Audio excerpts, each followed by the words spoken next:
are group number 32, and our project is called Co-Finder. Basically, we have been working with two problems, elder care and international students coming to Denmark.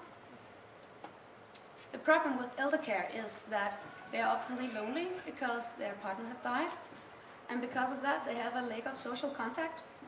They have difficulty with the household activities. The help they get is very much computerized nowadays, so they don't have this personal interaction. That can lead to depression, diseases, and in some cases suicide actually. We have been looking at some statistics that shows that 15% of the population is over 65 years old, and more than 14% of these feel lonely. So it's actually a problem. The problem with the international students is that they have a small amount of money when they come here. So instead of course they are going to study here, but because they need money, they need to work. And they don't have this social network like Danish students.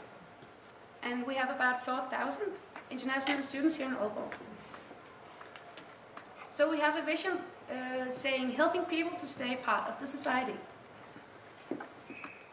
So if the pain exists in this society, we need to find a cure. And our cure is to combine these two generations together.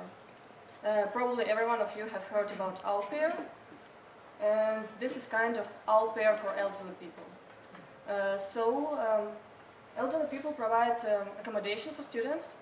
Students don't have to pay any rent, but they need to assist elderly people in work, some household activities, and as well as shopping and of course communications and so on. So here we come to our mission, in bringing students and elderly people under the same roof, enhancing mutual benefits between two target groups. Of course we are aware that we need to take some interviews, to make some interviews before, in order to find suitable candidates and to avoid crimes. And here are benefits for elderly people. They get help, social interactions, and with daily company.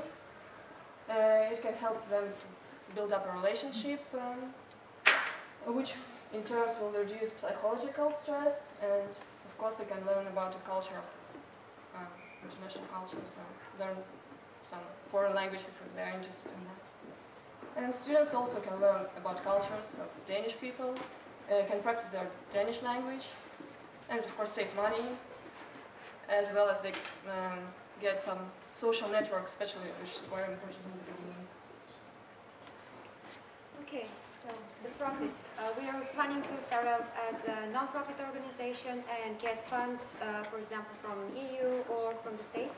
But we are hoping that after the first year we'll be able to sustain ourselves and become a profit organization. So these are the strengths and weaknesses and opportunities and threats that we found in our business. One major strength is that there are benefits for both sides. Then the opportunity for us is to expand to other cities where there are major universities with foreign students. Then a major weakness for us is the building of trust that I will explain about later. And the one major threat for us is the cultural barriers that there will be between the Danish people and then the foreign students. We try to calculate our budget, and of course our biggest expenses would be for equipment and salaries, as we don't actually produce anything.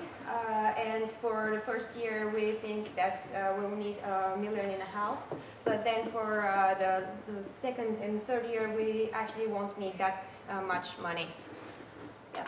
So here are our relationships with different organizations like the EU funds and the municipality and the university and the elder care in the Danish system. And we are actually planning to get money from them, and then here are our customers, so to say, the elderly people and the students.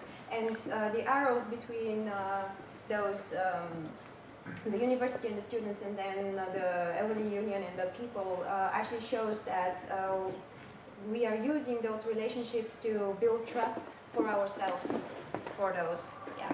So thank you. That was our